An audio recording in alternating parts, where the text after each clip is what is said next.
endorse ng bagong programa ng pag-ibig kesa sa iba at babayaran pa. Hindi po ako siguradong sumasang-ayon ako sa inyo. We would not allow cabinet members to use themselves as talents for these commercials. Nasa sa inyo po yung karapatan po ninyo bilang senador. Si Santiago na rin ang pumutol sa sagutan ni Legarda at De Castro para balaan naman ang mga nang-isnab na cabinet member. Partikular sina DILG Secretary Puno, DPWH Secretary Ebdane at TAR Secretary na Ser Pangandaman. Yung mga hindi dumating, habulin ko. Ano pa kaya kung magsenador yung mga yan? Kaya huwag niyong iboto yung mga absent. Maliban sa ipasampina ko sila at pag absent pa rin sila, di pa aresto natin at matulog sila doon sa ilalim sa basement hanggang sa mag-eleksyon. Binigyan ng hanggang katapusan ng buwan ng mga gabinete para i-pull out ang kanilang infomercial sa TV. Kung hindi ay papakasuhan niya raw sa ombudsman ng mga cabinet member na magpupumilit pa ring mag-commercial model sa TV. Royces Nagit, Sibal, The Evening News. Number 10, Powerade Team Pilipinas bows out of FIBA, effectively fanning the country's Olympic bid. Number 9, group launches eco-friendly billboards na mura na raw sa kuryente, umiikot pa.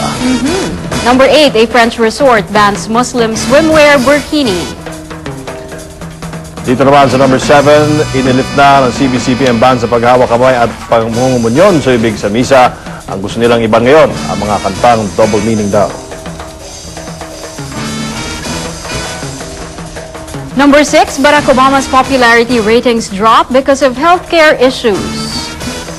Number 5, presyo ng harina bumaba pero walang rollback sa presyo ng pandesal. Dadagdagan na ang timbang nito. Number 4, implementasyon ng maximum drug retail prices. Tuloy na bukas. Bilang ng mga gamot na bababaan ng presyo, posibleng madagdagan pa.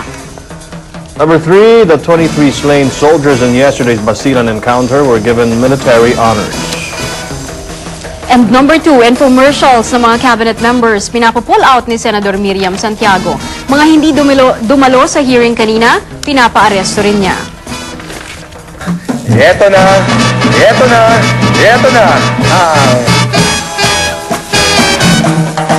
Prime Minister Maaliwala sa mukha ni Pangulong Arroyo ngayong araw, pero ang mga kritiko niya, aburido pa rin. Paano ba naman? Di pa man humuhupa ang kontrobersya sa mga magarbong dinner na entourage ng Pangulo sa Amerika, heto't may pahabol pa raw ang COA. Citing COA records, sinabi ni Congressman T.G. Quingona na umabot sa 2.7 billion pesos ang travel expenses ni Pangulong Arroyo mula nang maluklok ito sa Malacanang noong 2001. That's 1.6 billion pesos more than what she was allowed to spend. Simula raw noong 2003, sumusobra na sa allotted budget ang gasto sa foreign trips ng Pangulo. Ang nangyayari raw tuloy, sinasaid pati ang contingency fund nito.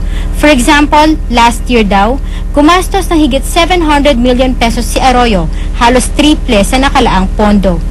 Ganito rin noong 2007 kung saan nag-exceed ng halos 400 million pesos ang ginastos ng Pangulo para sa mga biyahe nito. From 2003 to 2006, the President spent 1.3 billion pesos for travel expenses, way above the 600 million peso allocated budget. Wala na raw ito sa lugar kaya dumiretso na sa opisina ng COA si Bayan Muna Representative Teddy Casino. Sila mismo nagsasabi na walang masama at parang normal sa kanila na sasagutin nila yung kakainin ng presidente. At yan siguro ang kailangan din pag-aralan ng Commission on Audit, even in the previous trips, kung sino ang sumasagot ng ganitong mga lavish dinners. Ang gusto ni Casino magkaroon ng special audit team na uusisa sa travel expenses ng Pangulo, lalo na itong huling iniintrigang US trip. Mabilis ang sagot ng Malacanang. Records naman ng DBM ang panlaban ng palasyo. Base raw dito, hindi nag-exceed sa budget ang Pangulo. At kahit pa nga raw sumobra, pinapayagan naman daw ito ng batas. According to DBM, there has not been overspending. Even if there is budget flex available under the GAA, under the budget, okay? This is a variation on the earlier point about the fact that the President was traveling so much. You look at, what she has brought back. Aisy Lozano, The Evening News.